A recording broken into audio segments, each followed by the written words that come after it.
durante muchos años he escrito una política.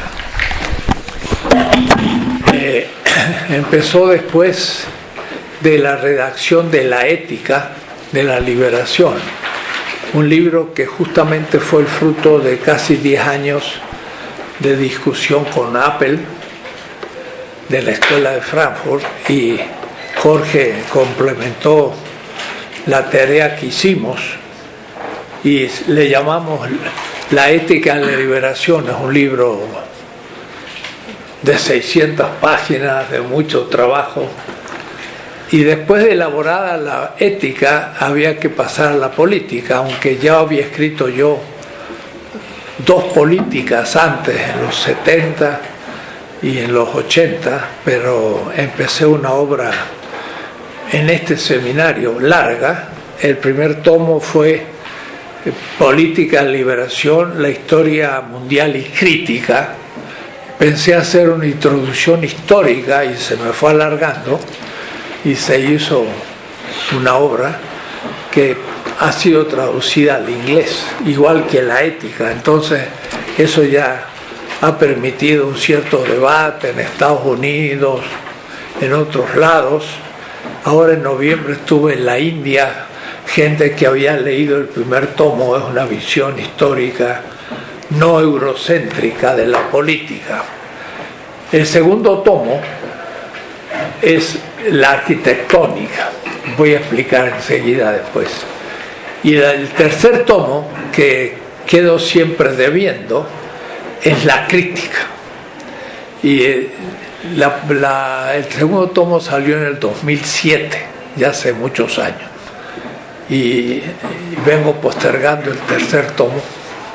Y entonces al fin me dije, vamos a hacer un intento de, al mismo tiempo de trabajar la temática del tercer tomo, y por eso este seminario para ética, porque hay temas de ética, de política en filosofía y de estudios latinoamericanos, porque es una política latinoamericana que está centrada en nuestra problemática.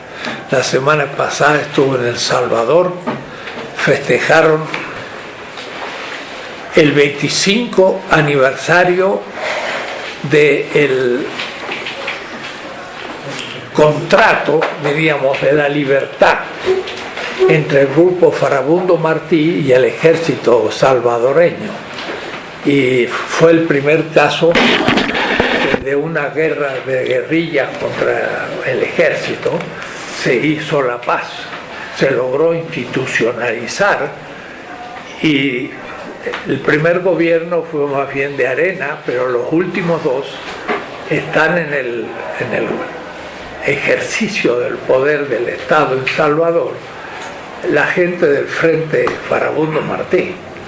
Entonces hubo un muy lindo seminario y yo participé activamente. Y bueno, la política que he escrito pues es una política en el contexto de nuestras luchas latinoamericanas. Y debo escribir el tercer tomo porque no me lo quiero llevar de deuda.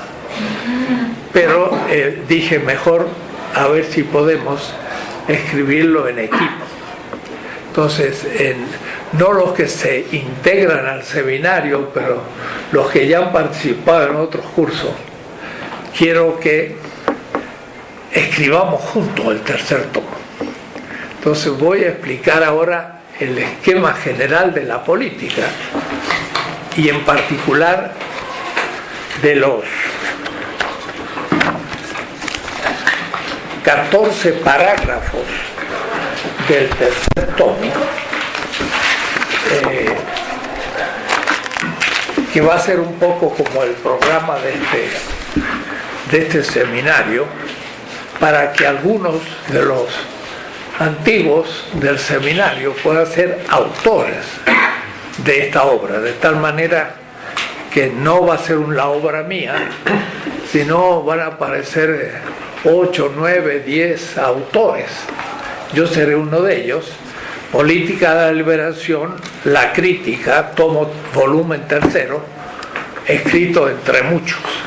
los que se inician en el seminario o lo toman por única vez, bueno, van a entrar en el debate, pero tenemos que invitar también a los autores cuando están en México, algunos serán extranjeros, para que discutamos también el contenido de cada parágrafo y demás, de tal manera que va a ser una experiencia distinta.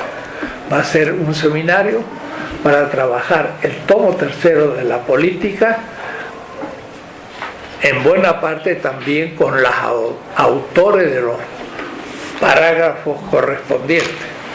El programa que está en mi página pone mi nombre, web, es una página, hay muchos títulos, currículum, obras, agenda, al fin está programa, y ahí va a estar también el índice prácticamente del tomo tercero, que va a ser un poco el programa de este seminario, al que voy a entrar ahora a comentarlo.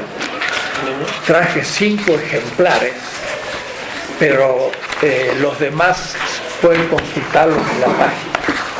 Digo, traje 5 un poco para, si me permiten, los nuevos, para algunos antiguos. Bernardo, Omar, ustedes, pues, de los viejos, bueno, Gabriel, después te lo doy. Si pueden pasar estos 3 para el fondo, para que ustedes sigan un poco. El programa va a ser un poco el índice del tercer tomo. Entonces la oportunidad va a ser enterarse del discurso de ese tercer tomo.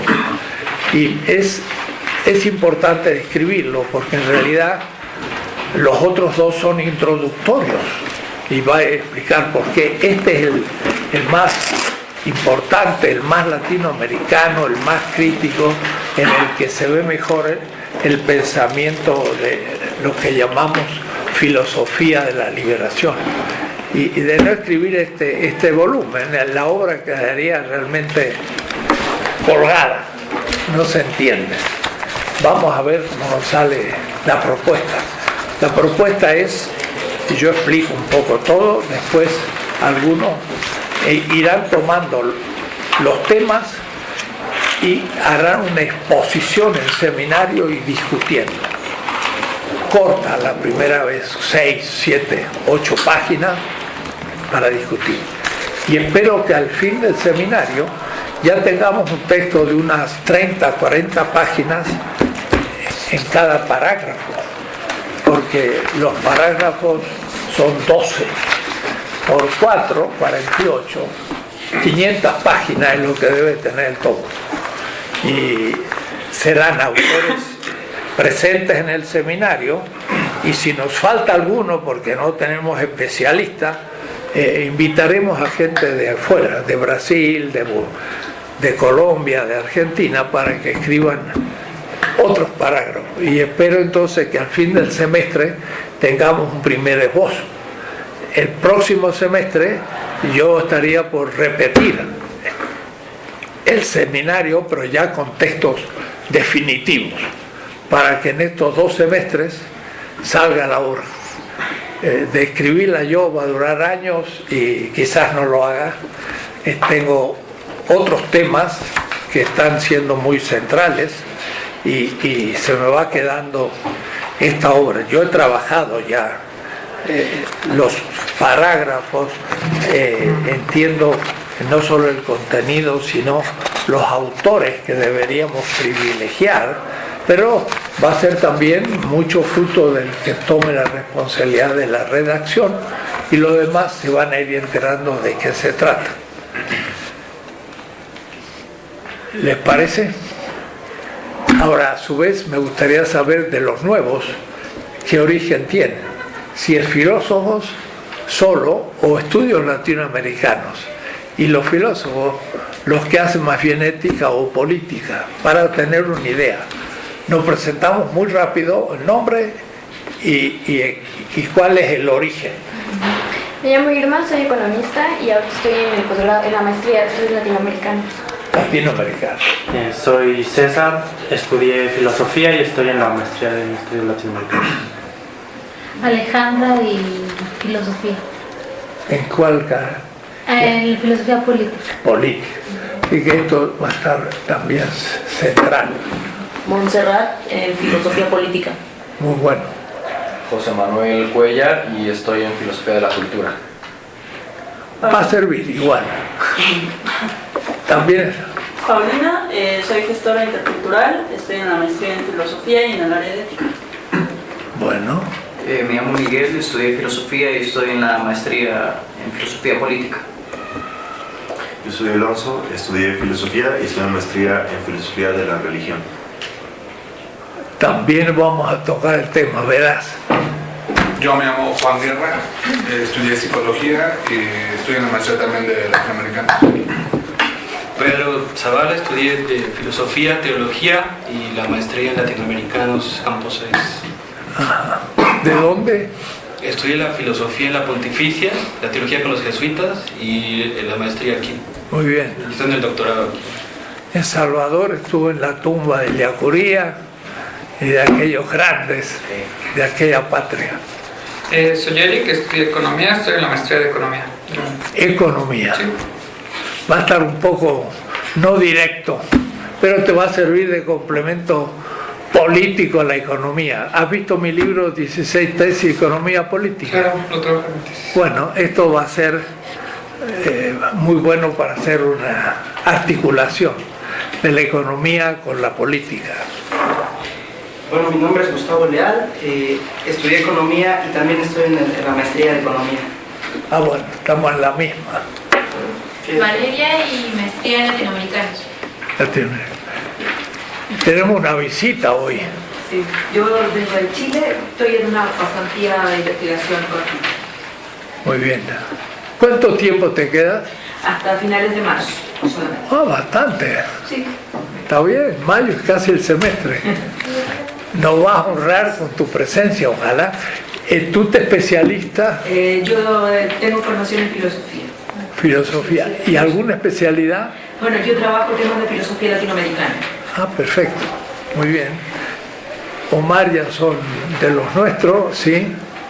Preséntate para los demás. Bueno, soy Omar, estudié filosofía, ahora estoy en el doctorado y pues hemos estado trabajando la obra del doctor Luz. Pero la escuela de Frankfurt es tu especialidad. Sí. Muy bien. Bernardo. Soy Bernardo y soy estudiante de doctorado en filosofía política y trabajamos el tema del mesianismo como paradigma de lo político. Omar, también. Hay mucho más árabe aquí. Van a tener problemas con Trump. Y el doctorado de estudios latinoamericanos. Yo soy Olivia, estudié filosofía. La maestría en filosofía y se trata de titularme la maestría. Gabriel, estoy en el postdoctorado de la UAM y bueno, he trabajado a la hora del doctor. Y los veo. Diego, de ingeniería civil, pero por otras cosas, dándole seguimiento al pensamiento del doctor. Muy bien. ¿Te parece hablo entonces yo ahora sobre la visión general de la política para entender? Sí. ¿De qué se trata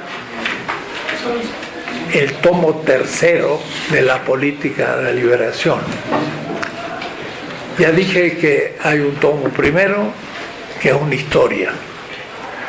Claro, los autores de los parágrafos deben también conocer el primer tomo.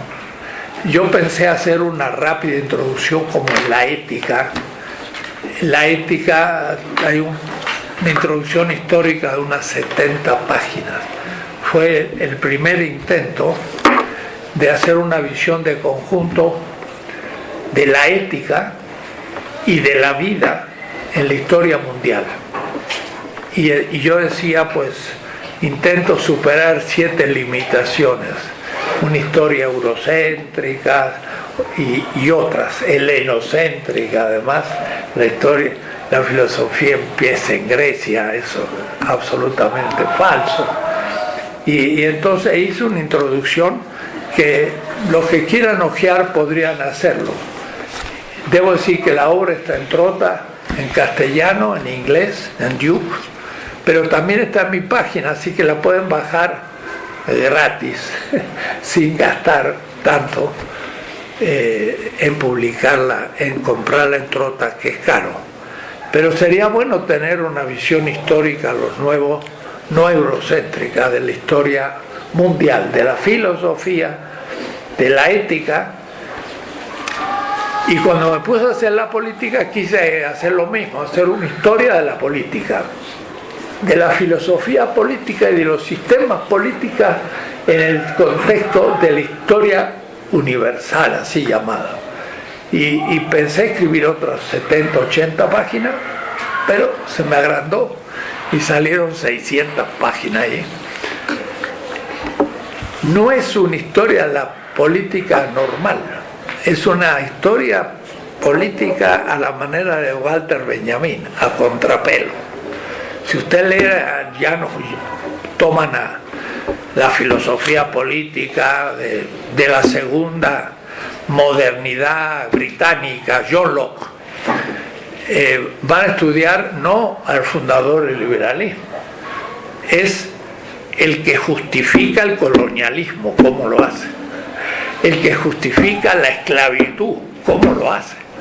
El tema del liberalismo ni lo toco en John Locke, toco cosas que nadie lee. En el mismo libro del segundo tratado de gobierno justifica la conquista de América y justifica la esclavitud, por ejemplo. John Locke. Eso nadie lo sabe y nadie lo lee. Entonces, no es una historia cualquiera, es totalmente distinto. Cuando toman a Hegel, van a ver cómo él concibe la historia eurocéntricamente y las colonias como compensación, donde van los pobres de una Europa que cada vez tiene menos ricos, más ricos, y más pobres, y cómo esos pobres los manda a la colonia Hegel, ¿no? Textos que ni Marx critica. Entonces es una relectura desde América Latina de la historia de la política. Entonces aún el primer tomo da que leer. En el segundo tomo empiezo la parte sistemática de la política y el tercero. Y lentamente, después de haber escrito 4 políticas y haber empezado hasta con mi tesis doctoral, tenía 25 años, allá por 1959 defendí mi tesis sobre el bien común. Es decir, era filosofía política todavía en Aristóteles y demás, pero la filosofía política me interesó siempre. Desde que entré a la facultad del segundo semestre empecé a tomar cursos y poco a poco fue tomando forma. Es una forma muy lenta. Entonces en este momento ya la filosofía política para mí tiene 3 momentos. Como 3 momentos tiene todo sistema posible político, 3 momentos. Esto, aún en el segundo tomo, todavía no estaba tan claro. En mi último libro del año pasado, 14 tesis de ética, ya se aclaró más, pero todavía tengo cosas que avanzar sobre esta ética en la política, en la parte sistemática. Fui elaborando una visión que decía, dado un sistema vigente, y ese sistema vigente es un sistema dado, y ese es una totalidad, y tengo un librito pequeño, 20 tesis de política. Ese libro lo escribí en 2006, lo di a 20 sesiones a unos 400 jóvenes de un partido político, de tal manera que lo tenía que explicar muy simple a jóvenes qué es la política, cómo funciona, y eso me exigió a poner en 5 o 6 páginas cada tesis. Un librito 180 páginas, pero muy sistemático. Y de la tesis 1 a la 11 o 10, 1 a 10, prácticamente es el tomo 2 de la política. Y de la 11 a la 20 ya es el tomo 3 que quiero trabajar. Así que ahí están las tesis del tomo 3. Pero del 2007 ahora han surgido muchas cosas y se ha elaborado mucho más. Eso es lo que expliqué hace 2 años en las 14 tesis de ética que ha publicado Trota, que todavía aparecen 2 partes.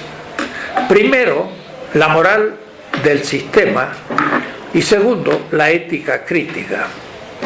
2 partes. Lo que pasa es que ya en este momento existen 3 partes. Y en un diálogo que tuvimos en el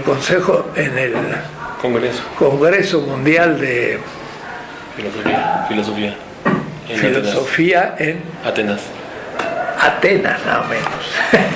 La primera vez que hubo un Congreso Mundial en el que se dice origen de la filosofía, que surgió 3000 años antes que Atenas, pero fue muy bonito ese congreso, aunque sea, se volvió a la eurocéntrica Atenas, por fin una vez. El próximo congreso lo estamos preparando, va a ser en Pekín ahora, va a ser lejos de Atenas, y se empezó a practicar filosofía bastante antes que Atenas, en el mundo chino. Bueno, ahí Jorge me dijo, sí, pero en esta parte de la superación del sistema dado hay que distinguir muy bien 2 momentos. Y lo tomé muy en serio y me di cuenta que sí, tenía dificultad en la exposición del 3er tomo porque no había distinguido algo que quiero explicar en pocas palabras, porque esto supone mucho material. Debo decir que esta política está construida desde los clásicos, de Aristóteles o Lichín o los textos egipcios, pero hasta los más recientes, más allá de Rawls y de Habermas, Agamben, Walter Benjamin, todos estos autores son los que están en esta política, que de alguna manera hay que, de a poquito, irlos leyendo, porque es lo que estamos discutiendo. Pero además yo estoy situado en la realidad latinoamericana y es una enorme etapa de cambio. Entonces, para mí la filosofía política expresa mucho mejor que todas las otras partes de la filosofía la crisis del mundo dado y el surgimiento de un mundo nuevo, de tal manera que hay como un diagrama de fondo en el pensamiento filosófico en general, pero político en especial, que yo represento siempre de la siguiente manera. Hay un sistema dado,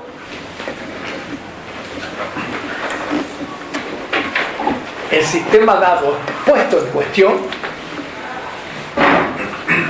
y desde la puesta en cuestión se elabora otro sistema futuro que tiene, por supuesto, elementos del actual, pero también nuevos, de tal manera que hay un sistema dado, un sistema futuro y un tránsito al otro. Y lo que pasa es que estamos en una época de crisis del tránsito, y hay muchos temas que la filosofía política no trata porque son mundos dados, Europa y Estados Unidos, pero nosotros estamos en plena ebullición y estamos en el camino. Entonces yo pensaba 2 partes, pero ahora esta puesta en cuestión del sistema es el segundo momento y la elaboración del nuevo sistema es un momento 3. Entonces aparece más fuerte el momento crítico del sistema dado y la creación de un sistema nuevo, de tal manera que aún en las 14 tesis de ética yo tengo 2 partes, pero es posible que la próxima edición, la 9, 10 y 11, sea la ética negativa, crítica, y las 12, 13 y 14 sea la creación de un nuevo momento ético. Y en vez de tener 2 partes va a tener 3. De tal manera que en el tomo 3 de la política va a haber 2 partes ahora, no una como yo había imaginado. El sistema dado y surgimiento de un nuevo sistema.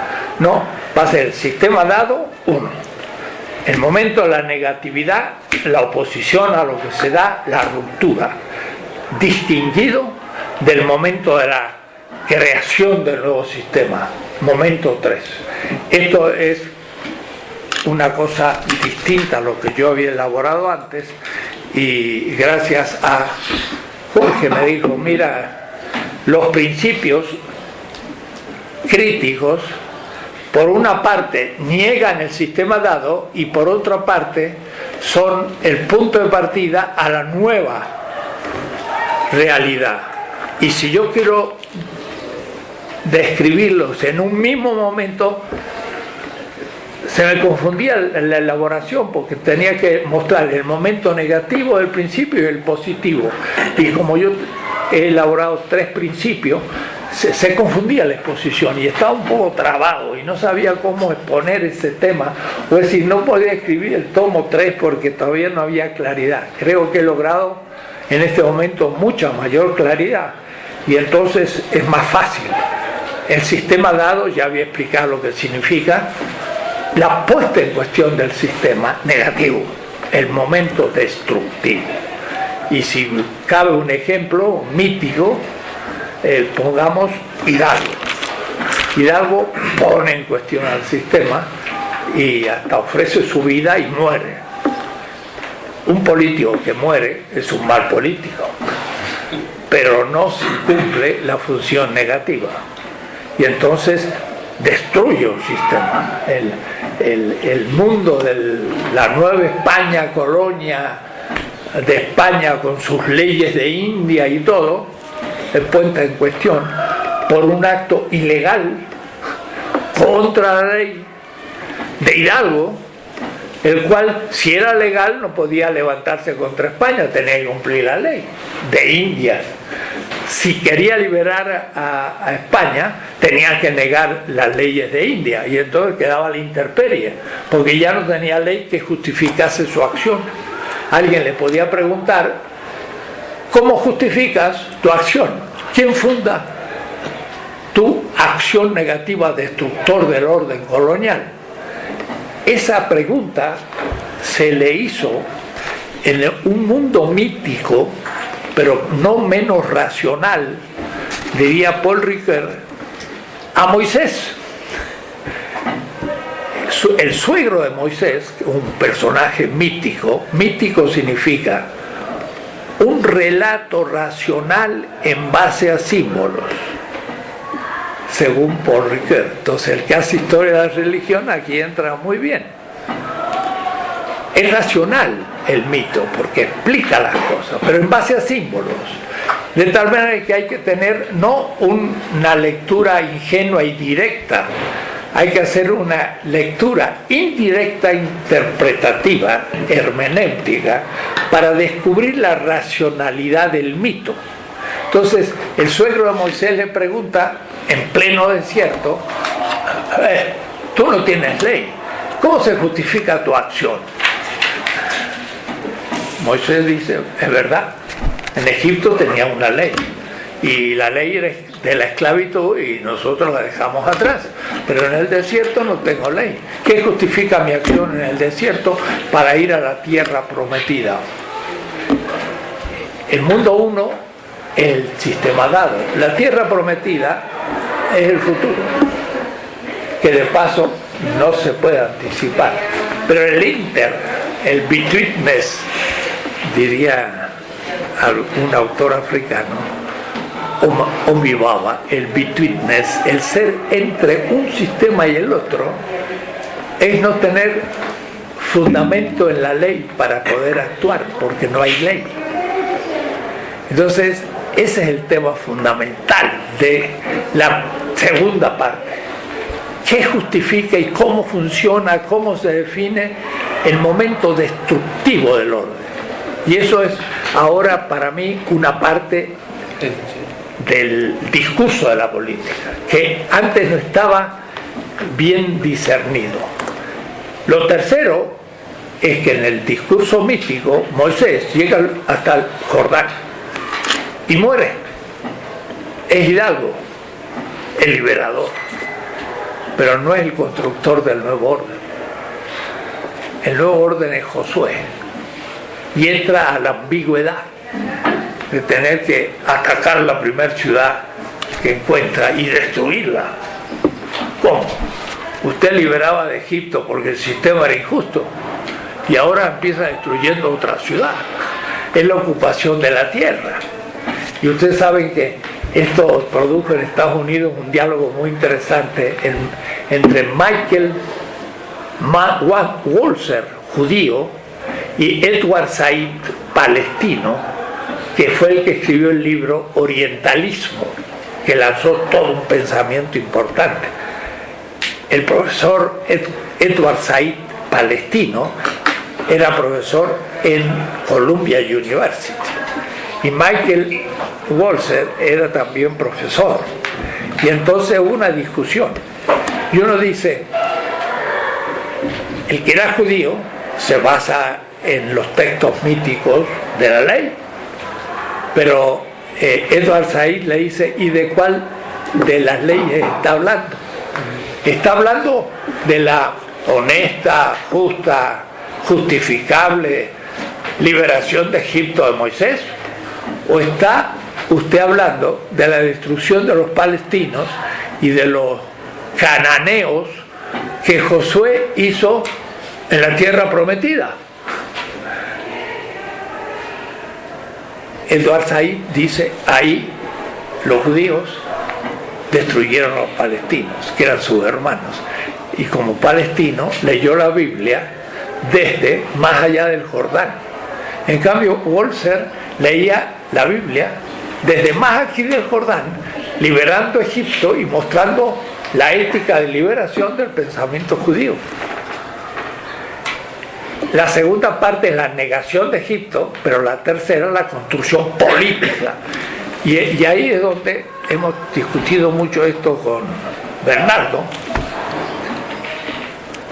Y yo quiero que él sea el que exponga el primer tema para que entendamos la actualidad del asunto. Bernardo está trabajando en su tesis doctoral el tema del mesianismo, tanto en Walter Benjamin como especialmente en Agamben, ¿no? Un gran filósofo del derecho italiano en filosofía política. Es decir, estamos situados en el 2017. Estamos discutiendo con los vivos y con las últimas obras y corrigiéndolas. No estamos haciendo comentarios de Kant, Hegel, sino que estamos pensando hoy la más actual filosofía política, pero aplicada a lo nuestro, a América Latina. Es decir, es un proyecto filosófico muy especial. Es filosofía latinoamericana, pero al mismo tiempo en diálogo con lo mejor de la filosofía europeo-norteamericana. No simplemente estudiando América Latina, sino estudiando empíricamente lo que está pasando. ¿Qué pasa? Que hay una nueva constitución en Bolivia, en Ecuador, en Venezuela, que ahora hay una reacción de la derecha, y ante esa realidad tan compleja, pensar para eso. No pensar para dentro de 10 años, que todavía no sabemos qué va a pasar, o decir cosas del pasado para hacer memoria. Eso es historia, filosofía, pero no es filosofía. Filosofía piensa el ahora. Y estamos pensando el ahora, creando pensamiento de lo que nos está aconteciendo.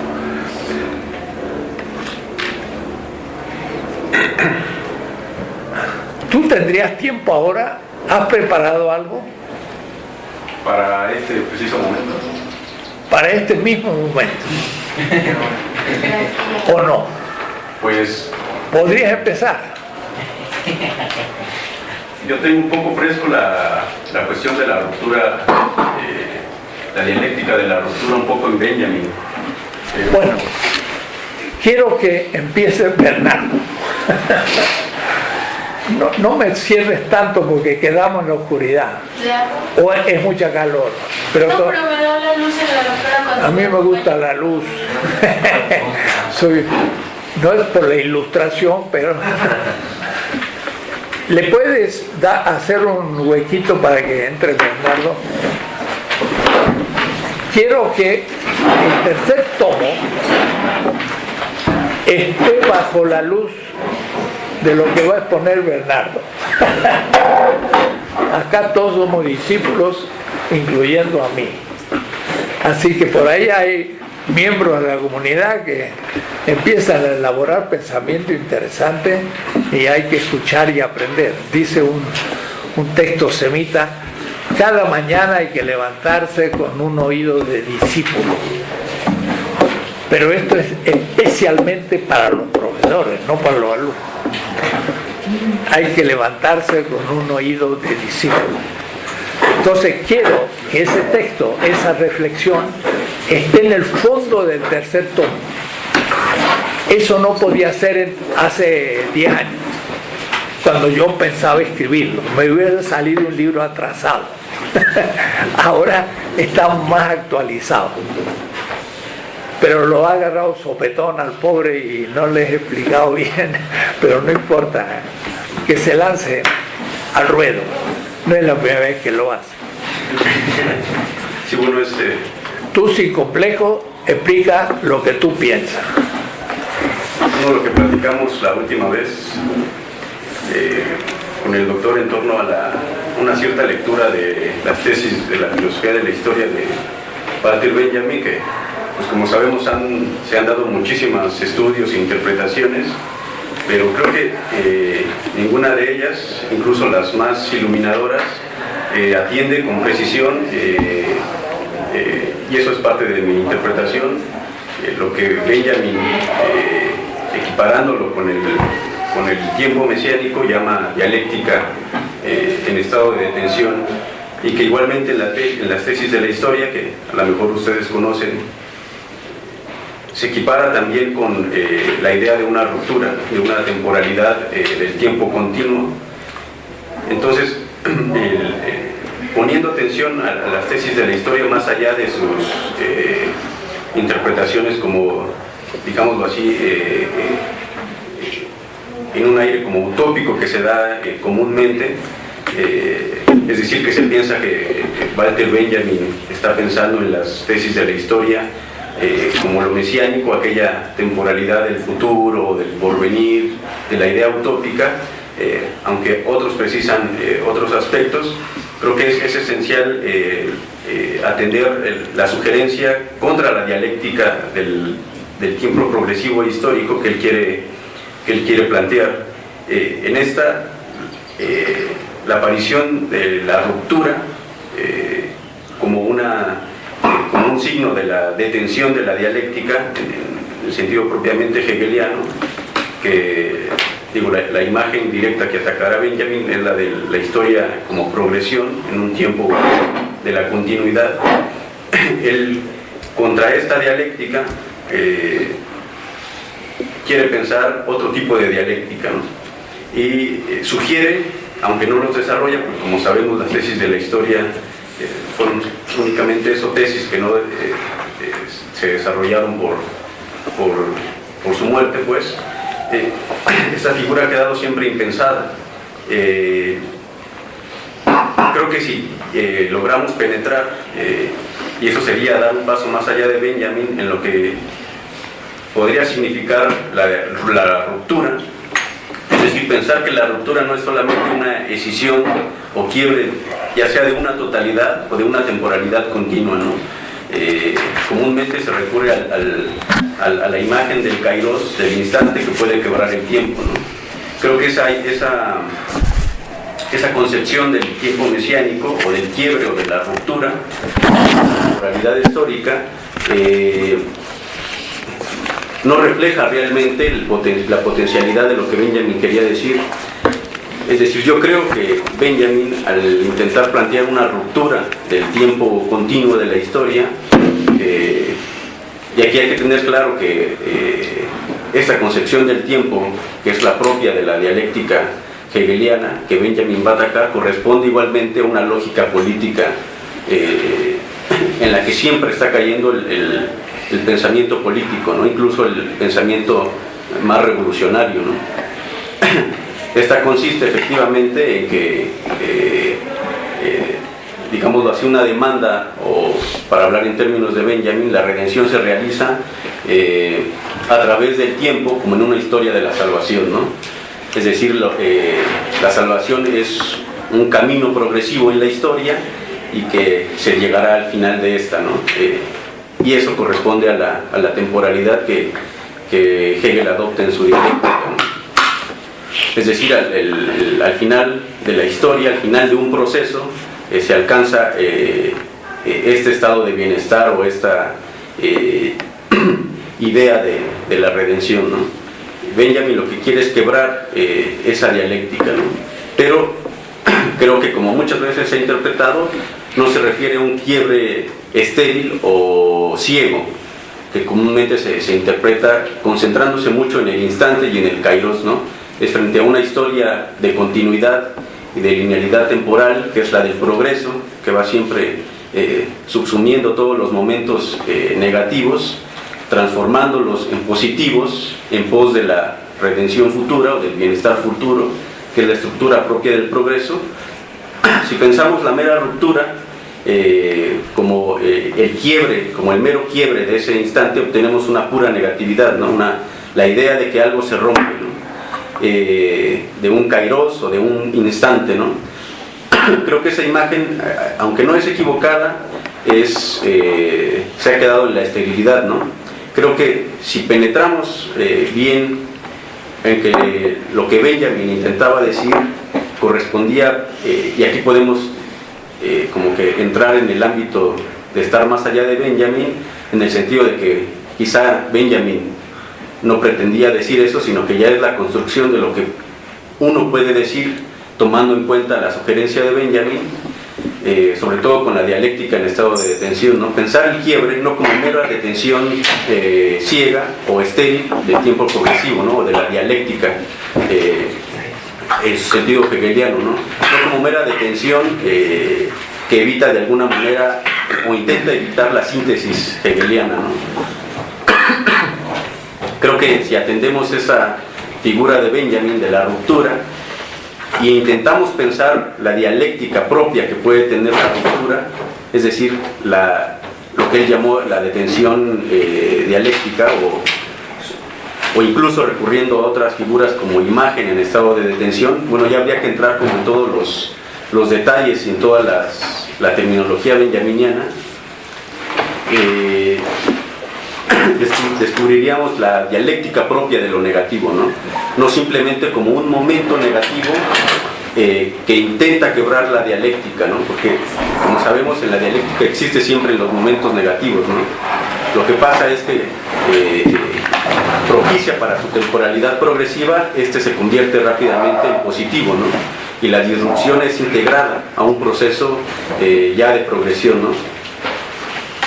Pero en cambio, si pensáramos la irrupción o la detención del tiempo como el despliegue de una dialéctica propia de la interrupción, creo que podría abrirse como a ese espectro donde puede surgir o puede desarrollarse otro discurso propio de lo que podríamos llamar una política mesiánica, ¿no? Es decir,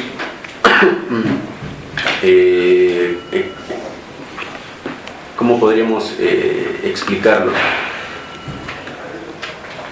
Creo que lo que incluso comentaba con usted, doctor, el esquema clásico de la política en el que siempre estamos como cayendo, es que piensa una ruptura de la totalidad y la constitución de un orden nuevo, ¿no?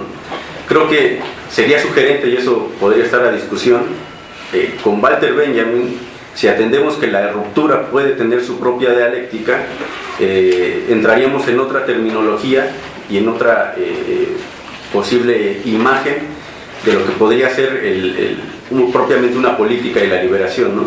No solamente volver a insertar el momento mesiánico de la destrucción, insertarlo en el proceso dialéctico en el que se acostumbra a pensar la política como poder constituyente que deviene poder constituido, ¿no?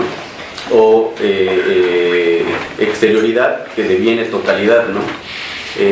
Creo que más bien, si se atiende, repito una vez más, esa esencia de la ruptura mesiánica, esa dialéctica propia de la detención del tiempo, entonces se accedería abriríamos como la terminología política más allá de este pasaje de la dicotomía poder constituyente o revolución que se transforma en otra totalidad, ¿no? Pero a la vez habría también que pensar que dado que mi interpretación de Benjamin, del tiempo mesiánico de Benjamin, según yo no significa un mero quiebre estéril ni una pura negatividad ciega en el sentido propiamente anárquico, aunque Benjamin lo concebía un poco así, pero profundizar en el momento de la ruptura negativa implicaría encontrar su propia potencialidad, es decir, no pensar en que el quiebre negativo, el momento de la erupción mesiánica, deviene entonces ahora de la destrucción una creación, pero tampoco pensar que la negatividad es una postura anárquica que concibe el final de la política, ¿no? En un estado casi apocalíptico, ¿no?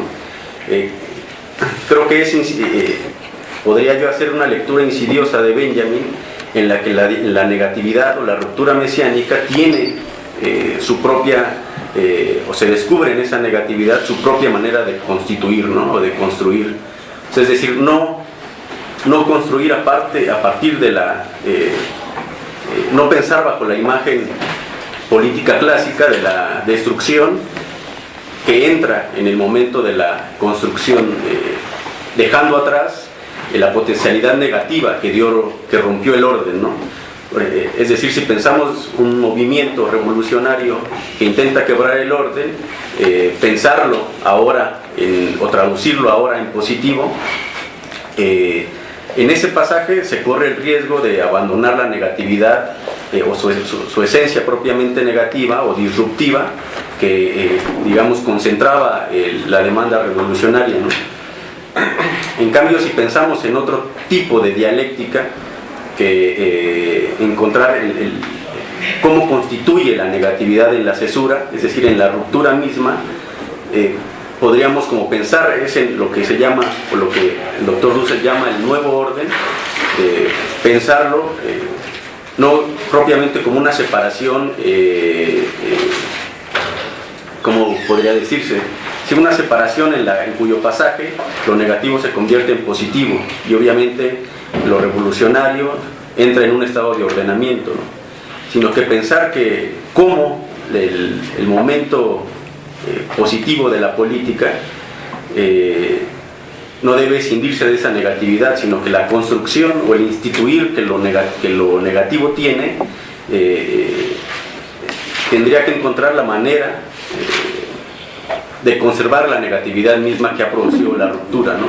Porque el esquema clásico es ese, romper la totalidad para entrar en esa otra constitución, ¿no? Y en ese pasaje la negatividad tiene que dejarse atrás, obviamente, ¿no? Pensar la negatividad entonces no de manera puramente anárquica, pensar la erupción mesiánica no solamente como un momento que va a dejarse atrás y va a dar lugar a otra construcción política, como el éxodo y el pasaje por el desierto da lugar se convierte ahora en la posesión de la tierra, ¿no? La llegada a la tierra prometida, ¿no? Incluso creo que en Benjamin, dado que mi interpretación intenta decir que él está pensando una dialéctica de lo mesiánico, es decir, está descubriendo cuál es la lógica mesiánica, más allá incluso de los propios símbolos teológicos y religiosos, aunque no deja de ser un paradigma teológico, el mesianismo, a partir del cual piensa Benjamin, pero extrae él sí una lógica política, ¿no?, propia del mesianismo, ¿no? Y esta es, a saber, la idea de ruptura, ¿no?, que además tiene su propia dialéctica, ¿no? Bueno, esa es como mi intención de lectura de Walter Benjamin, que arroja, digamos, bueno, eso está en discusión, podría más bien arrojar un nuevo esquema de lo político, ¿no?, por sobre esta dicotomía de ruptura y constitución, ¿no? Yo traigo un texto, doctor, pero no sé si sea propicio. Si no es muy largo, ¿cuánto es? Híjole, pues es largo, se podría... Bueno, tenemos tiempo y hoy estamos para eso, para mover las neuronas. Los que no saben nada de Benjamin, pues escuchan un lenguaje cifrado muy complejo. Y bueno, es bueno al comienzo del seminario, porque por ahí empiezan a leer un poco a Benjamin. Este tercer tomo me gustaría que estuviera bajo el espíritu de Benjamin, y por eso estoy dando la palabra, porque, en fin, Bernardo también tiene su lenguaje y entiende al que puede entender. Después intentaremos irlo traduciendo también a lenguajes más comprensibles, pero al mismo tiempo que pueden dar interpretaciones más simples que matan la complejidad del tema. Lee un poco. Sí, bueno, este texto está inscrito en esa lógica de asumir una temporalidad dada, que es el continuum de la dialéctica hegeliana, y que es digamos que es la temporalidad de la totalidad dada también, ¿no? Mira, para explicar a los que no supieran nada, en ese primer círculo del sistema dado, ahí habría que poner el concepto de cronos, ¿no? Cronos es el tiempo, pero es el tiempo cotidiano, es el tiempo vacío, es el tiempo que acontece. Y para Benjamin ese tiempo es roto por otro tipo de tiempo, que él le llama el kairos, que es la ruptura, es el tiempo kairótico. El tema que está planteando es que este tiempo kairótico es de otro tipo que el crónico, y que no se agota en la pura negación del sistema. Es decir, Hidalgo toca la campana y entra en el tiempo del peligro. Ese es el tiempo kairótico. Dejó de ser cura y se transformó en responsable de un ejército y que le llevó a la muerte. Es decir, cuando era cura pues tenía un horizonte pastoral y hacía cosas normales, pero una vez que tocó la campana el horizonte cambió y fue el tiempo del peligro. La muerte se aproximaba y cuando se aproximó cumplió. Entonces el asunto es si el kairos continúa en todo el proceso y no se agota para entrar a un cronos 2 y volver a entrar a una normalización, ¿no? Y lo político propiamente es la complejidad de un tiempo que es kairótico siempre. Es un José Mujica que puede ser presidente de la República del Uruguay y sigue siendo el de antes, pero kairótico. O es decir, un tipo pobre que tiene una pequeña casa, que es completamente abierto a la gente.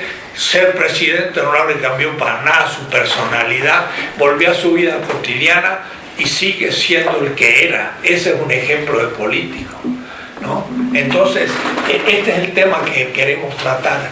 Cómo el kairos se continúa en la cotidianidad del nuevo sistema. Y ese tiempo kairótico es el tiempo ahora de Walter Benjamin, el Jetztzeit. Jetzt, en alemán, Jetztzeit. el tiempo ahora. Y el tiempo ahora es el tiempo kairótico. Y Agamben muestra que en realidad ¿de dónde se inspira? En Pablo de Tarso. Y entonces tenemos ahora a uno que pasa como teólogo a ser un gran filósofo de la política. Una novedad. Hemos descubierto 12 siglos de gran filosofía política que nunca en la modernidad estudió. Entonces tenemos nuevos temas que analizar, y esos son los grandes temas latinoamericanos actuales. Ahí está pues Hugo Chávez, ahí está sobre todo Evo Morales y el mismo José Mujica, etcétera, ¿no? Entonces, desde ese contexto, lee tu texto. Bueno, sí, sobre todo se concentra en la idea de la interrupción mesiánica, ¿no? La idea de ruptura para Benjamin no es sino a partir del paradigma mesiánico, no son nociones equivalentes de tensión del tiempo, irrupción o ruptura, son para él el contenido de lo mesiánico, ¿no? Entonces siempre el mesianismo o la figura del Mesías es paradigma de la detención, de la ruptura y de la interrupción, ¿no? Pero bueno, voy a comenzar para no... Lee un poco. Bueno, como sabemos, Benjamin diagnosticó bien que la historia se ha concebido como un continuum del tiempo, y esta concepción es solidaria con una política, digámoslo así, antirrevolucionaria, o con un poder que contiene una violencia que conserva su derecho, o en el mejor de los casos, como es el pensamiento político tradicional, que lo refunda para volver a entrar en la continuidad progresiva. Igualmente, Benjamin se percató como ningún otro que el pensamiento revolucionario, el marxismo, adoptó la misma concepción del tiempo, la cual no era pertinente para la idea de revolución y para su actor político que ésta supone. Su pensamiento, el de Benjamin, porta la intención de una dialéctica de la ruptura, según mi interpretación, a la que él le dio un estatuto de mesiánica. La manera en que esbozó el tema en apuntes que constituirían las tesis de la historia es realmente reveladora para entender la lógica interna de lo mesiánico o de la ruptura que Walter Benjamin de alguna manera extrajo del paradigma teológico. En este texto solo intento un primer acercamiento todavía experimental, sujeto a críticas, sobre esta dialéctica de la ruptura. Una de las formas que plantea el tema de lo mesiánico fue a través del historiador del arte, Henry Faucillon, bueno, no sé cómo se lee en francés propiamente, pero como sabemos, Benjamin pensó de manera curiosa, con figuras y siempre con ejemplos paradigmáticos, ¿no? Y dice Benjamin, en una cita sobre este historiador del arte, una imagen interesante sobre la dialéctica de la detención. Para la detención mesiánica del acontecer, dice Benjamin, se podría aprovechar la definición del estilo clásico, según Faucillon, es decir, breve minuto de plena posesión de las formas. Se presenta como una felicidad fugaz, como el arjé de los griegos, el fiel de la balanza, no oscila sino débilmente. Lo que espero no es verla pronto inclinarse nuevamente, menos aún el momento de la fijación absoluta, sino el milagro de esa inmovilidad dubitativa, el temblor ligero, imperceptible, que me indica que vive. Bueno, es una imagen muy oscura que intentaré explicar, ¿no? Salta a la vista en Benjamin la noción de detención mesiánica del acontecer. No es aquí gratuito que lo mesiánico sea una característica de la detención. No es algo que se agrega como predicado a la detención, sino que la detención es esencialmente mesiánica. Sugiere así una estructura interna de lo mesiánico como detención. Lo mesiánico no aparece como metáfora para explicar el fenómeno de la detención o de la ruptura, sino que la forma de su acontecer es inherentemente mesiánica. La detención del tiempo es un fenómeno que no se encuentra presente, por ejemplo, en la cultura griega, que concebía el tiempo como circularidad y repetición, sino en la cultura oriental, en la que el tiempo adquiere un final, una detención. Como sabemos, tanto en el judaísmo como en el cristianismo, la idea de que el tiempo adquiere un final se hizo concreta en figuras religiosas y políticas bajo el imaginario del advenimiento de un Mesías, ¿no? Un evento e incluso una subjetividad y una temporalidad que realizaba la acción de finalizar el tiempo. Es así que la detención es una atribución propia del Mesías para Benjamin. Lo interesante en la nota de Benjamin es el concepto de imagen. Precisamente él piensa en imágenes y no en esencias ni propiamente en entes. Podemos apenas alcanzar a divisar sobre la manera que pensaba Benjamin la detención mesiánica. El uso del término de felicidad fugaz y que llegue a explicar una estructura de fijación absoluta del momento de la felicidad, o como el milagro de la inmovilidad dubitativa o el temblor ligero. La detención mesiánica no debe entenderse como una parálisis del orden de las cosas, pero tampoco como un mero movimiento dialéctico. La detención mesiánica se revela precisamente como la aparición de una imagen o escena en que se trae a colación un vínculo o constelación, diría Benjamin, con lo mesiánico que ya ha acontecido alguna vez en el pasado, pero en el tiempo actual o en el ahora. Y ocurre una concretización histórica de un tiempo cargado, de un índice oculto que no deja de remitirnos hacia la redención. Su detención es de un tipo particular, donde una serie de tensiones históricas, en este caso tensiones de las redenciones pasadas, se hacen presentes como relampagueo. Ese es el método de Benjamin, ¿no? Según la expresión benjaminiana. La imagen de la redención que viene del pasado es una revelación que como relámpago irrumpe y desaparece, pero que puede ser atrapada por el ahora mesiánico. La idea de la interrupción se refiere ciertamente a un instante fugaz o kairos, pero eso no significa que acontezca para desaparecer en sentido estricto, sino que deja una estela que hace posible aprenderla o hacerla conocible. Es decir, poder detener el kairos o sustraerlo como imagen. A la sucesión del presente solo se le puede dar el estatus de acontecimiento o verdadera relación en el momento en que se vincula o se cita ciertos índices del pasado.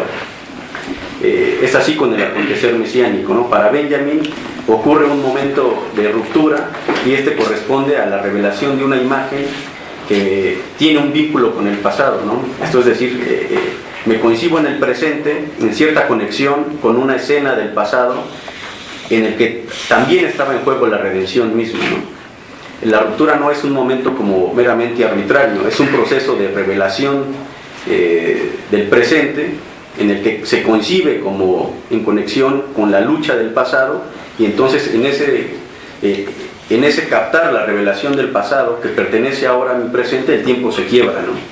No es, digamos, la idea de ruptura no es arbitraria, ¿no? Corresponde a una revelación del tiempo en el que estoy viviendo como tiempo que reclama la redención, y eso me remite al pasado, ¿no? Para Benjamin hay una conexión de las temporalidades que no tiene que ver con una serie de momentos en una línea del tiempo, ¿no? Para Benjamin, en el momento, para hablar en los términos clásicos de Benjamin, el momento del peligro es el momento propio en que ha vivido la humanidad, ¿no?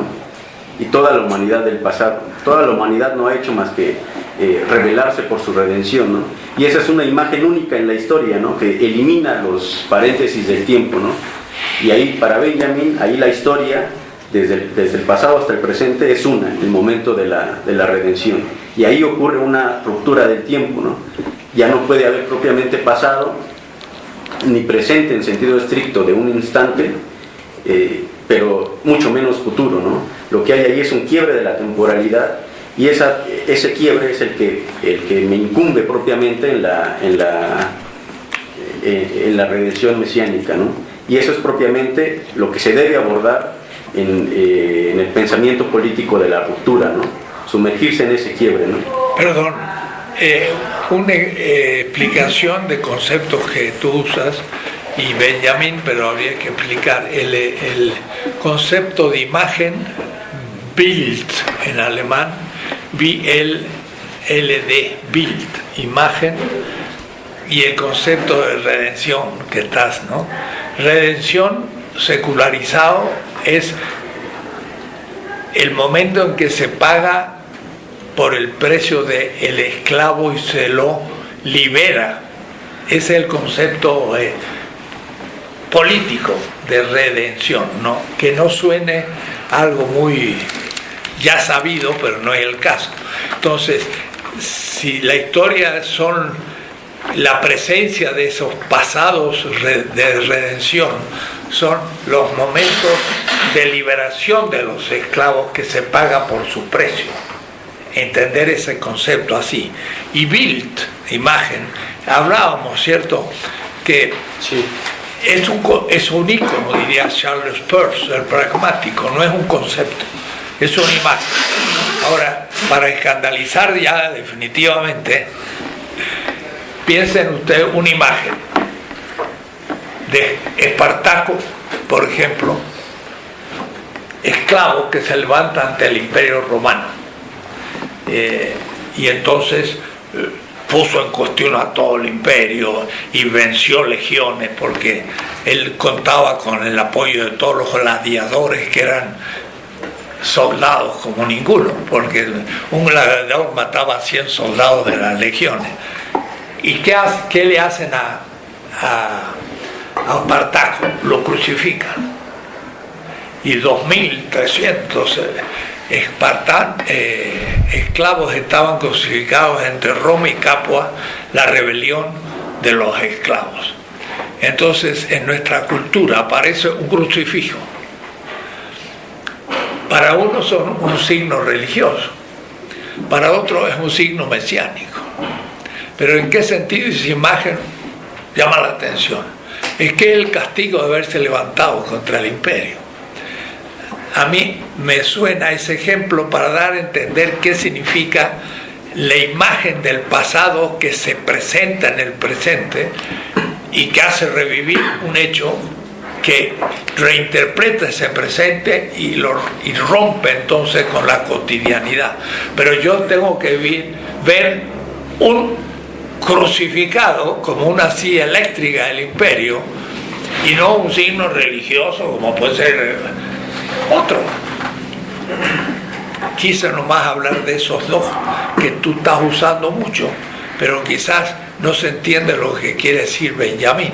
Benjamín está secularizando los conceptos, pero al mismo tiempo dejándolo a su nivel mítico. Es un muy complejo discurso. Sigue. Sí, contra la visión clásica, la lectura clásica de Benjamín, lo que permite una ruptura, una detención del tiempo cronológico, no es lo que sucede en un instante, ¿no? Que muchas lecturas dan prioridad al instante o al kairos como si fuera un momento, una parte del tiempo, ¿no? Lo que permite la detención del tiempo cronológico no es el instante como tal, ¿no? Sino lo que se revela como una imagen que aparece como instante del tiempo, ¿no? No es en realidad un instante, un fragmento del tiempo lo que le interesa a Benjamín, ¿no? Sino lo que podemos extraer como imagen de un cierto tiempo, ¿no? Y tener un pequeño tiempo concentrado, ¿no? Eso no es un instante como decir este instante que estoy viviendo, ¿no? Sino para él el tiempo es más complejo, ¿no? Instante es, según mi interpretación, kairos viene a ser no este instante que se me va a escapar inmediatamente, ¿no? Sino lo que puedo extraer de la revelación de mi acontecer histórico, ¿no? Es lo que se revela como una imagen que aparece como instante del tiempo, es decir, como abreviación del tiempo del pasado, pero en el ahora, ¿no? Sucede así con la redención, como dijo bien el doctor, ¿no? En la tesis 5 sobre la historia, Benjamín es claro al indicar que esa imagen es propia de la detención mesiánica del acontecer, cuando dice, la imagen verdadera del pasado pasa de largo velozmente. Hutch, el pasado solo es atrapable como imagen que refulge para nunca más volver en el instante en el que se vuelve reconocible, porque la imagen que amenaza con desaparecer con todo presente que no se reconozca aludido a ella, ¿no? O sea, es decir, para él el kairos y la imagen que se revela como circunstancia histórica de peligro, esa puede desaparecer, ¿no? Lo que le interesa a Benjamin es poderla atrapar, ¿no? Poder extraerla como instante, propiamente como tiempo ahora, ¿no? Como un fragmento del tiempo que puedo congelar, ¿no? De ahí que él hable de dialéctica de la detención, ¿no? Es decir, aquello que puede quebrar la historia puede pasar de largo, como se ve comúnmente en la política, ¿no? Hay situaciones críticas que pueden ser eso, un mero kairos, ¿no? Como una manifestación, etcétera, ¿no? Una cierta explosión social. Esa puede ocurrir y pasar en el tiempo, comportarse como lo que es, como un kairos, ¿no? Para Benjamin, de lo que se trata, a mi parecer, con la dialéctica que él quiere proponer, es precisamente detener el instante de la detención, precisamente, ¿no? Detener eso que puede irrumpir en la historia, ¿no? Que puede detenerla, ¿no? Por eso...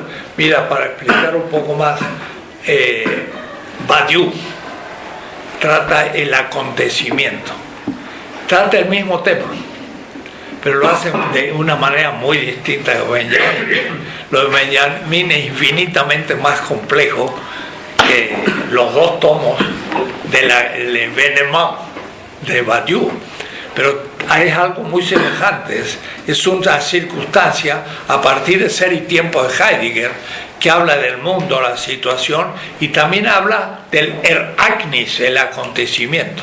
Entonces también Badiou piensa en un acontecimiento fundacional, y justamente escribe Pablo y el universalismo, tomando a Pablo como un ejemplo de acontecimiento. Como Pablo, por un acontecimiento especial, instituye un nuevo mundo con un nuevo régimen de verdad y es un nuevo sistema. Eso justo es muy importante en la política, porque la política es un nuevo sistema que parte de un instante. Para pensarla bien empíricamente, el grupo de los libertadores, Hidalgo, Allende y los demás que piensan levantarse contra España, viven todo esto. Habría que estarlo pensando en ese caso para entender qué está diciendo. Es un instante que rompe el tiempo colonial, de gente que se vean del peligro de poner la vida en riesgo para entender la situación de ese instante desde otros instantes. Y los otros instantes, por ejemplo, en el Perú fue, por ejemplo, Túpac Amaru. Túpac Amaru dice: los indios estaban peor tratados que los esclavos en Egipto. Eso en 1770 y tanto, mucho antes de la emancipación. Pero era también la imagen del esclavo que fue redimido en el sentido que se liberó, que era lo que llamaba a interpretar el instante que vivía Túpac Amaru ante el rey.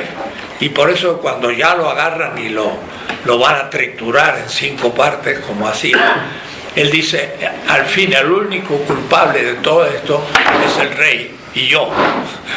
El rey por haber establecido este orden y yo por haber descubierto que es injusto. Y entonces él es capaz de plantearse ante la totalidad del mundo desde un instante que pone en cuestión el pasado cotidiano y abre un nuevo tiempo.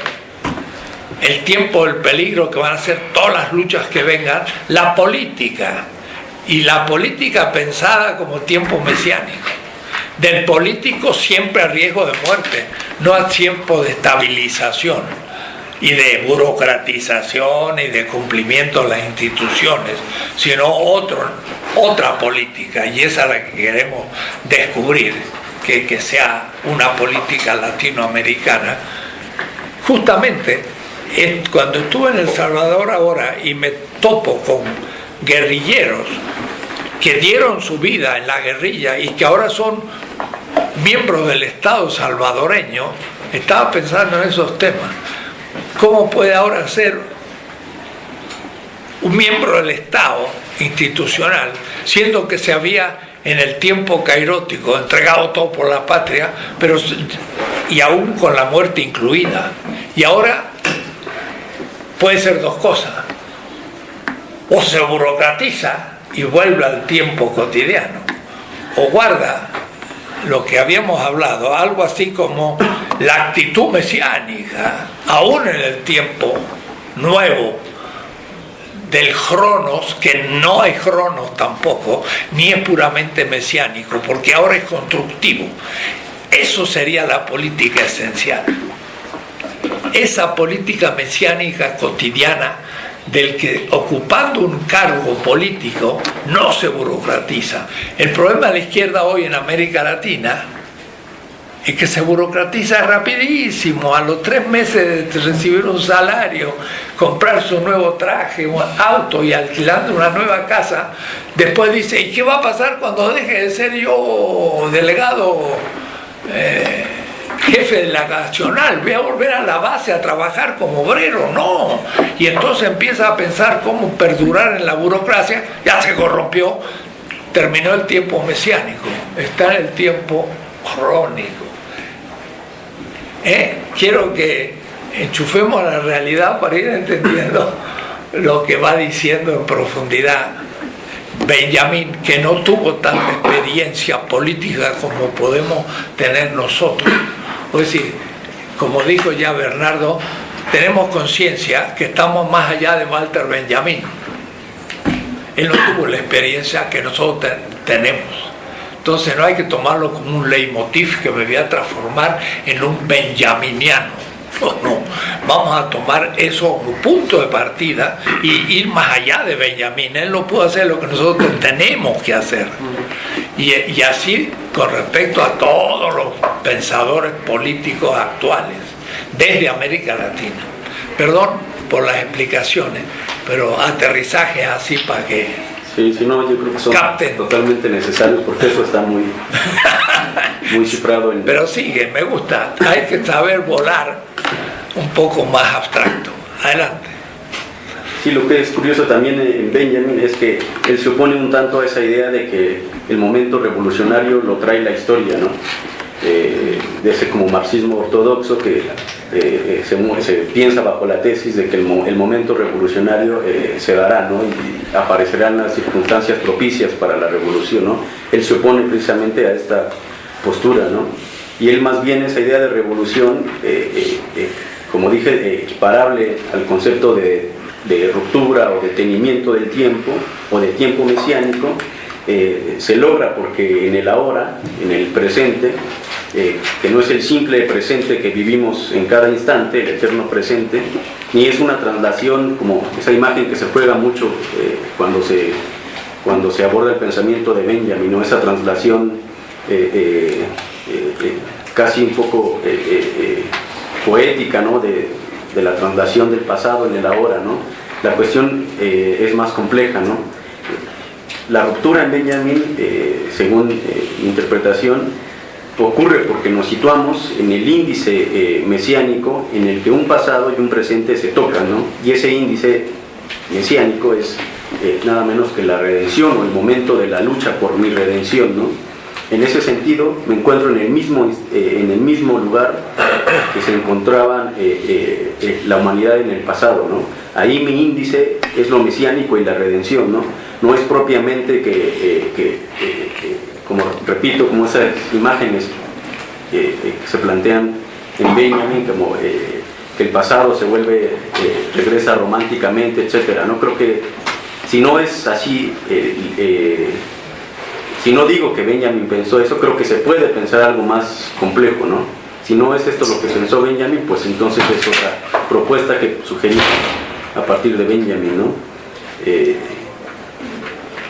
Lo que resulta de esta detención del tiempo no es solamente una relación como analógica entre pasado y presente, ¿no? Lo que resulta es más bien esa detención del tiempo. Justamente en esa detención es posible porque un acontecimiento histórico, una acción política,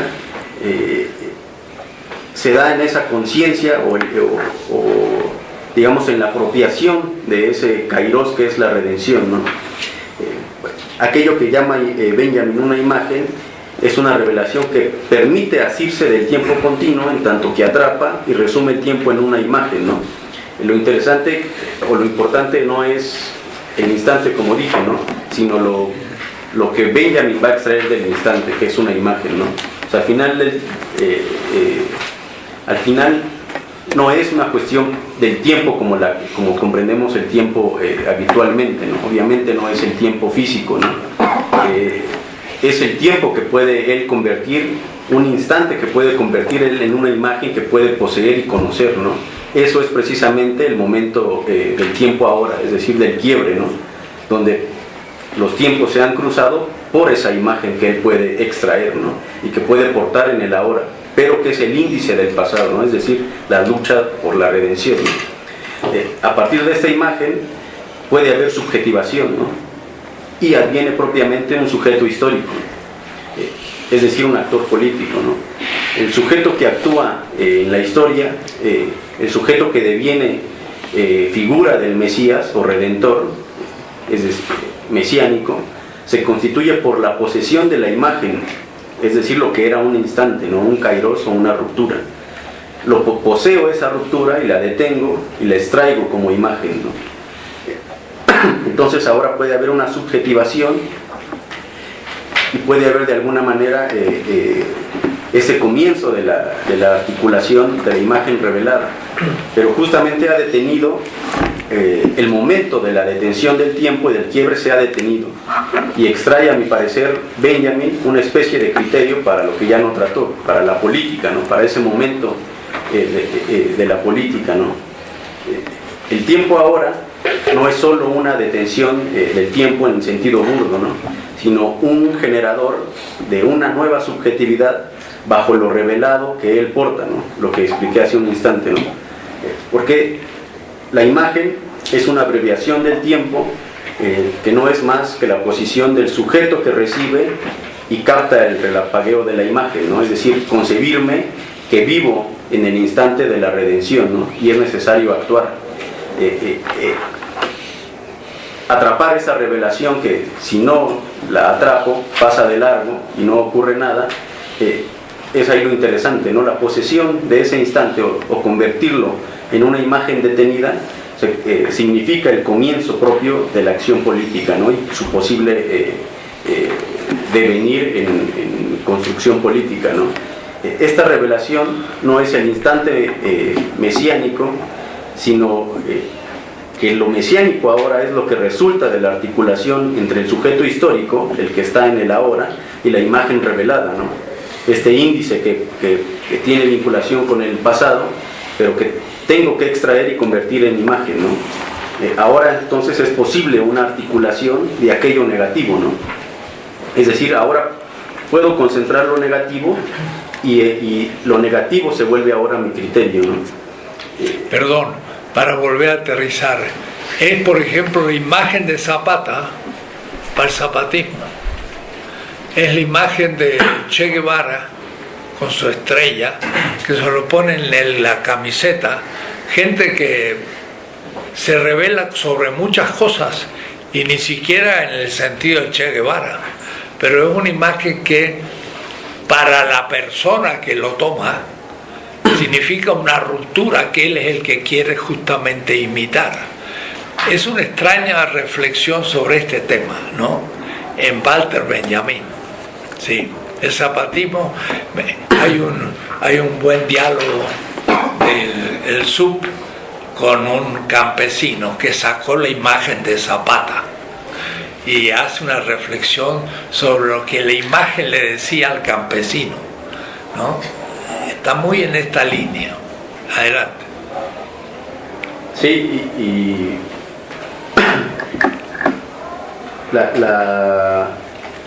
esta estructura, como por decirlo así, esta estructura o esta dialéctica que tiene la idea de la irrupción o de la detención mesiánica en Benjamin,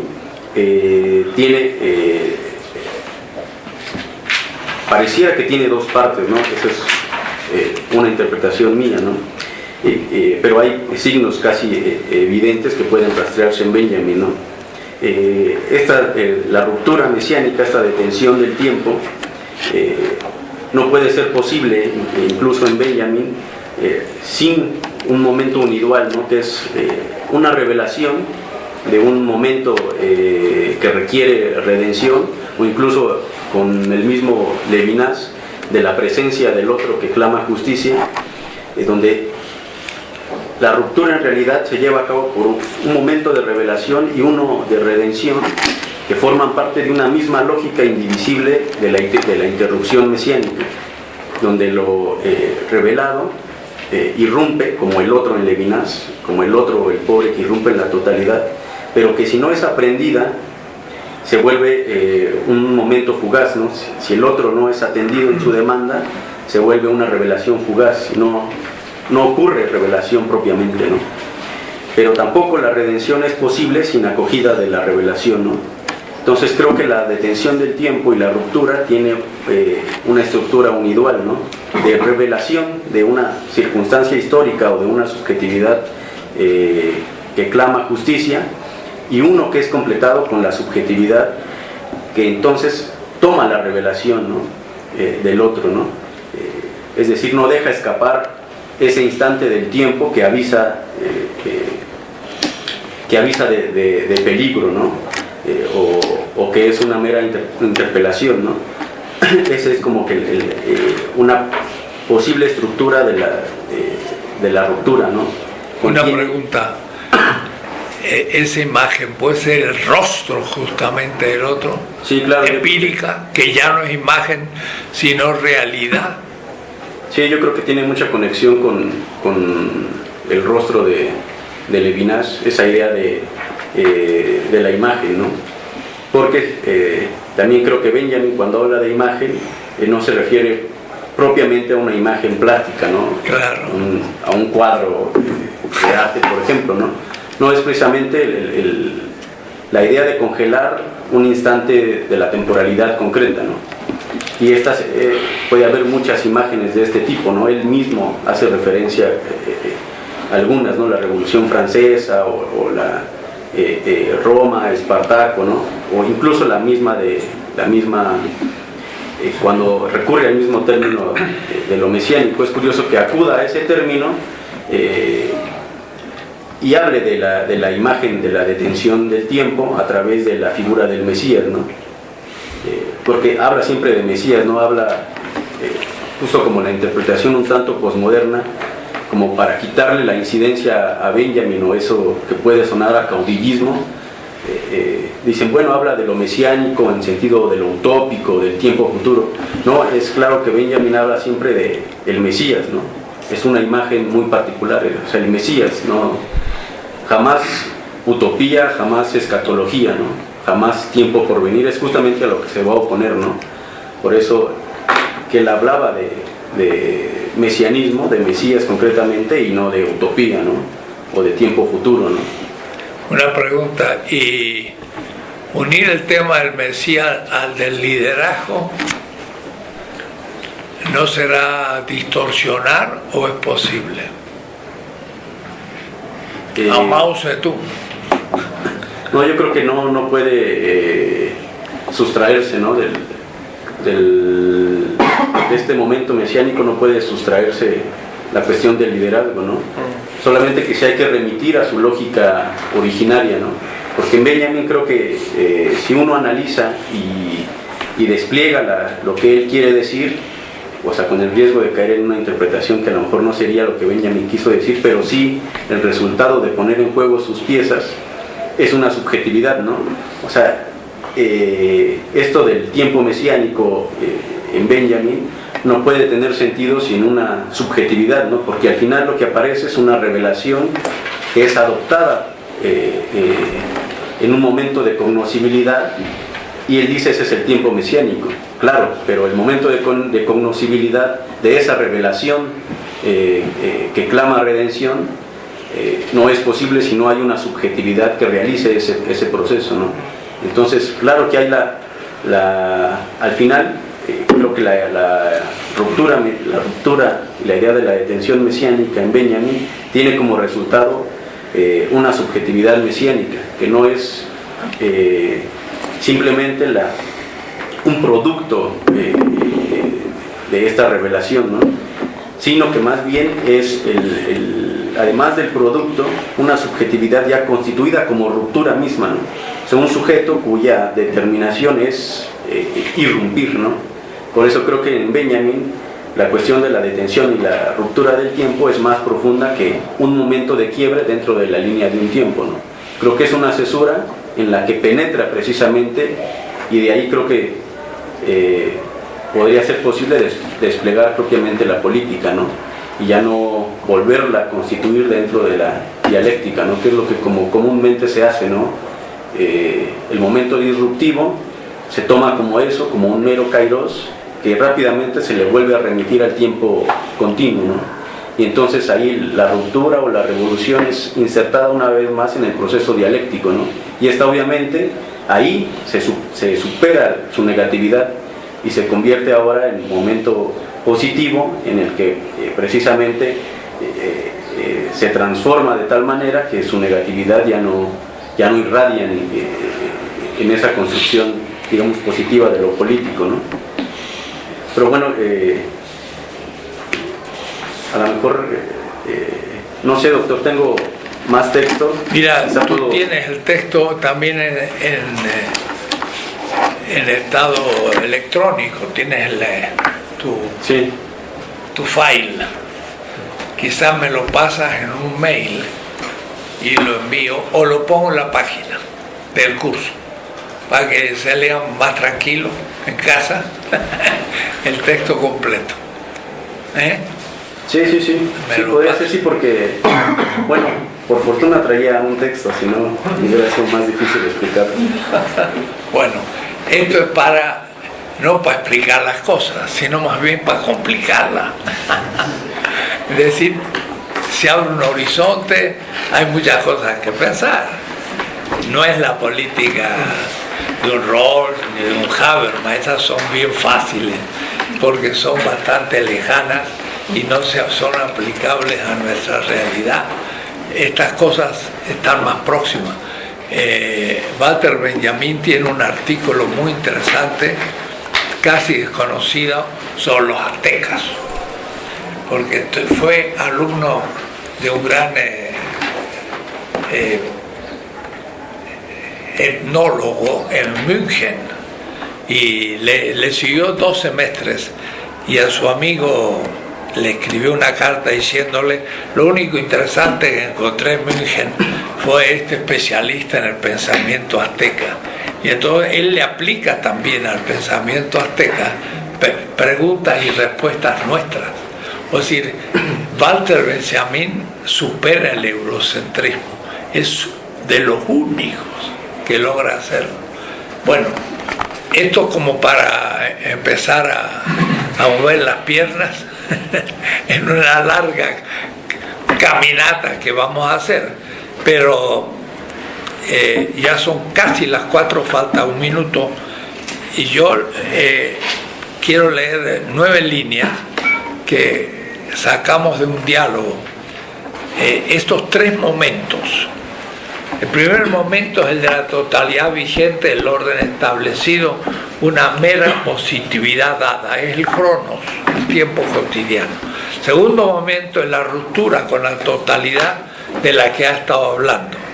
Esa se puede entender negatividad mera como destrucción revolucionaria, anarquista, etc. Pero se puede esa negatividad entender como una negatividad mesiánica y ruptura como instauración kairótica.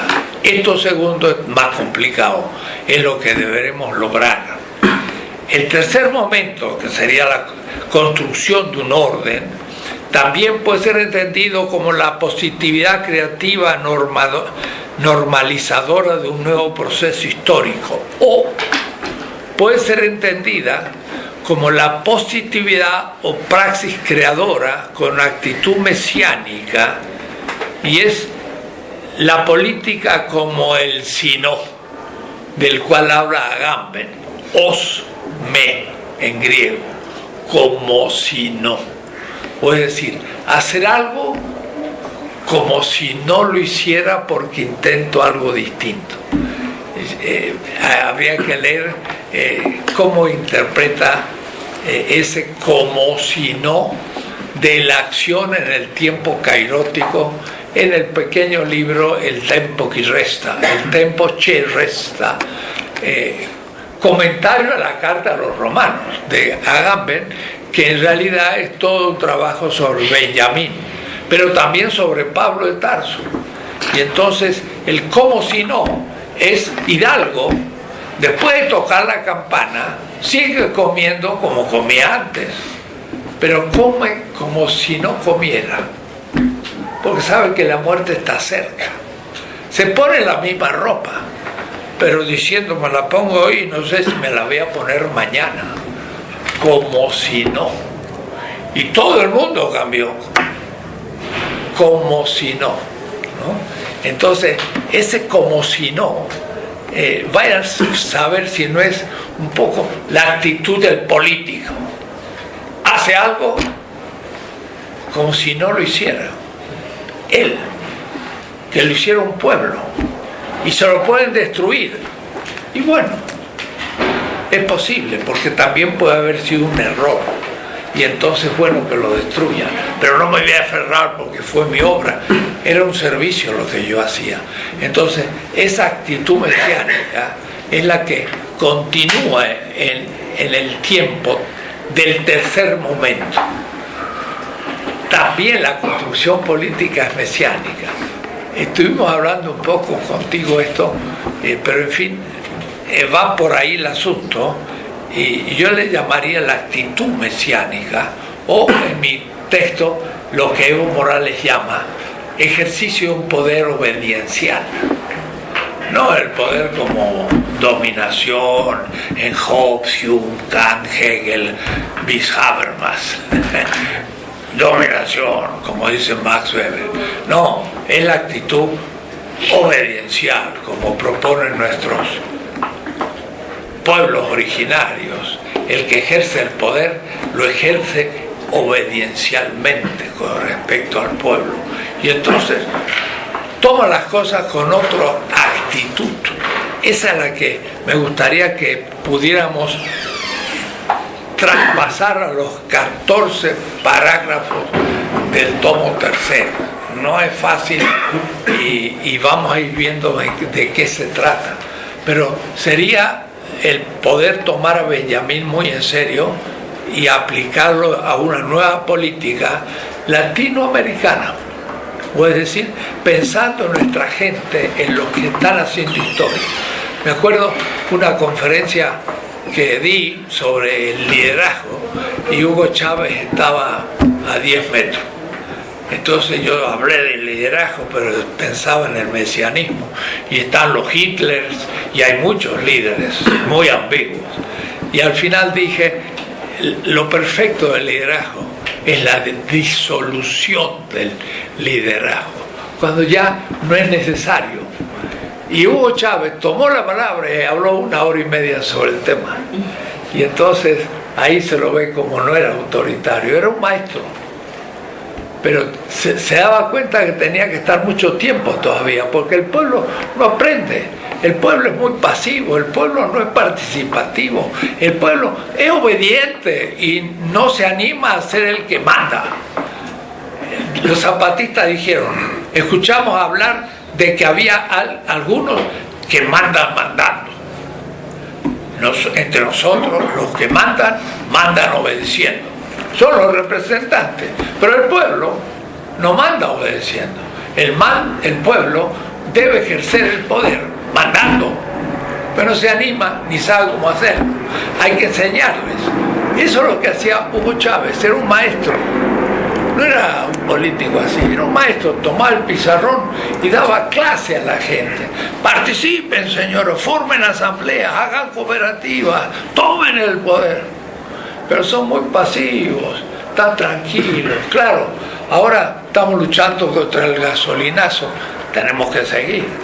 Pero hay que organizarse, que eso se haga institución. El gobierno está esperando que nos cansemos. El pueblo debe llegar a tomar conciencia que debe andar mandando. Y en ese caso, el Mesías ya se hace innecesario, porque surge un pueblo mesiánico. Entonces es otra cosa, es otra política. Walter Benjamin nos autoriza para ser audaces, pensar cosas nuevas que nadie ha pensado en esta etapa post-secular. Estuve en Frankfurt y me dieron un libraco grandote ahí que publicaron sobre la post-secularidad, ¿no? Lutz Bachmann. Estamos en una etapa distinta de la historia y no tenemos que seguir imitando la ilustración. En fin, te quité la palabra a ti por hoy, pero ya la tomarás. Bueno, ¿firmaron esas listas? Bueno, firmen para saber. Los que no están inscritos, de todas maneras yo les puedo dar un certificado de presencia. Y si les sirve bien y si no, pues lo rompen. Y los que están inscritos, vale la asistencia. ¿Sí? El folder, creo que no lo tiene nadie. El folder no lo tiene nadie. Ah, mira qué bueno. Lo tengo yo. Gracias. Bueno, firmen como puedan y nos vemos. Uno en cada fila. ¿Qué sugerirías? La lectura de las tesis sobre el concepto de la historia. Pues sí, podría ser, digamos, como para concentrarse en la idea de ruptura o de detención.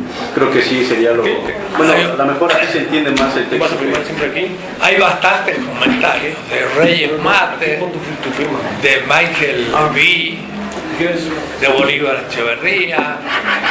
Hay toda una disputa sobre esos textos, muy difíciles, muy herméticos, pero muy interesantes.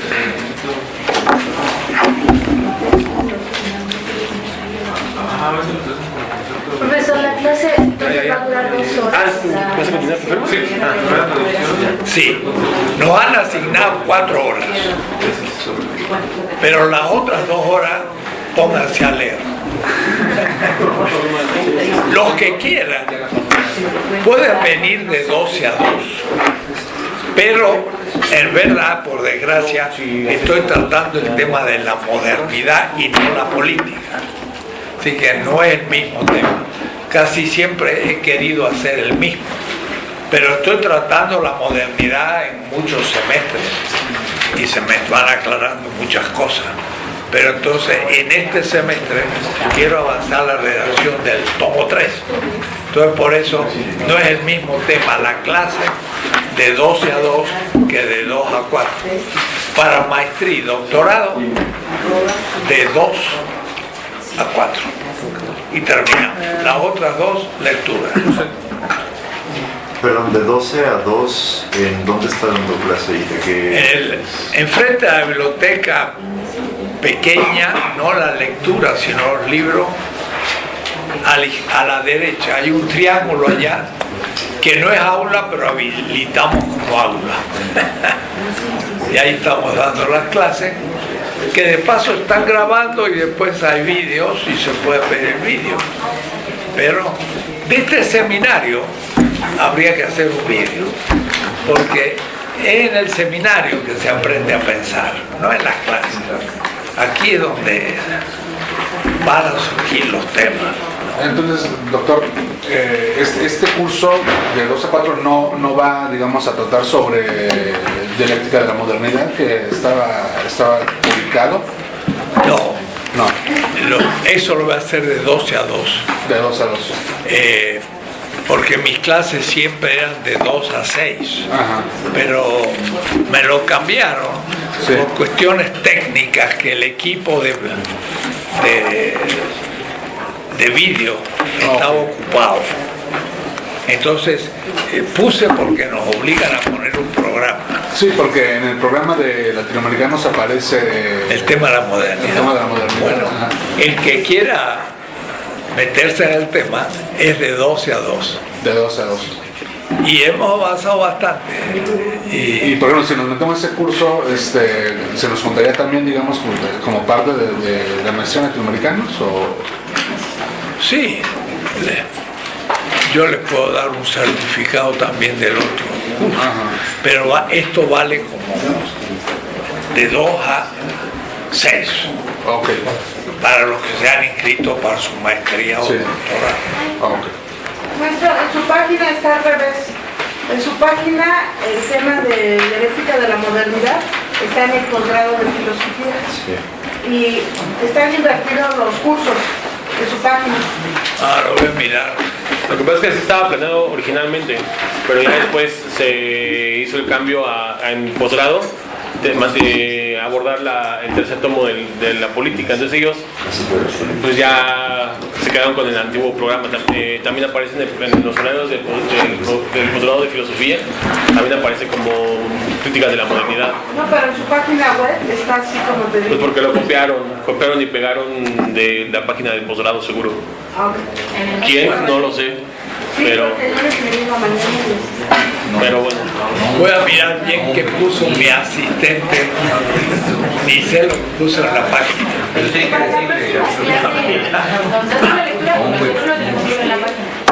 No vamos a ir comentando cada uno de los parágrafos. Para la próxima semana que lean lo de Bernardo o continuamos con el segundo parágrafo. ¿Que lo lean y lo discutimos? Sí, que empiecen a leer eso. Entonces tenemos que distribuir después los parágrafos. Lo hacemos al rato. Entonces, Bernardo va a pasar el texto al doctor para que lo suba a la página, lo descargan, lo leen y podemos hacer comentarios a la exposición de Bernardo. Pone enriqueduce.org, es .org, ¿no? .com. enriqueduce.com y te vas a cursos y en el último curso, el actual, ahí debe de estar el programa del seminario y el texto de Bernardo. Por ahí también está la política 2. Sería bueno darle una ojeadita para ver qué se puso ya y qué es lo que vamos a continuar. Yo tengo, no sé, una suerte. No, no, personal. Probablemente vaya de movilidad del 13 de marzo al 9 de junio. No sé si es posible que se me califique. Hablemos de eso, más personas. Sí, levantamos por ahora. Estaba pensando que igual hacer como más o menos una organización de los parágrafos para, por ejemplo,